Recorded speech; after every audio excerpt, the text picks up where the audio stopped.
Kondisi memprihatinkan menyelimuti kediaman Ridho Ramadan, bocah berusia 5,5 tahun yang mengalami gizi buruk asal kampung Atupayung, Kecamatan Bintang, Kabupaten Aceh Tengah. Di usia yang seharusnya aktif bermain, Ridho kini sangat membutuhkan bantuan akibat kondisi kesehatan dan ekonomi yang menjepit keluarga. Kabar ini mencuat setelah relawan kemanusiaan turun langsung ke lapangan untuk memantau situasi keluarga tersebut. Seorang relawan, Bardan Sahidi, mengonfirmasi bahwa keluarga Ridho saat ini berada dalam kondisi yang sangat terbatas untuk memenuhi kebutuhan pengobatan maupun nutrisi sang anak. Berdasarkan keterangan Bardan, Ridho membutuhkan perhatian segera dari pihak pemerintah maupun para dermawan untuk kebutuhan biaya pengobatan, pemenuhan gizi, serta pendampingan medis yang intensif.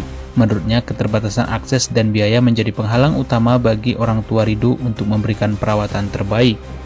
Kami mendapatkan adik Ridho Ramadan usia 5,5 tahun, balita lebih sedikit, derita gizi buruk, hidrospelus, yang teman-teman dari pos medical responden datang memetakan ini ya antar bantuan susu, nutrisi, dan konsultasi dengan ahli gizi, dokter. Dan kita berharap bahwa menyelamatkan ini penting sehingga tidak ada lagi kasus yang serupa.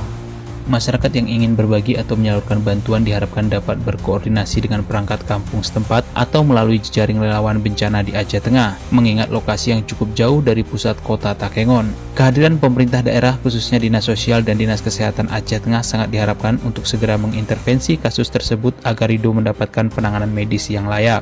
Bambang Syahputra, RRI Takengon, melaporkan.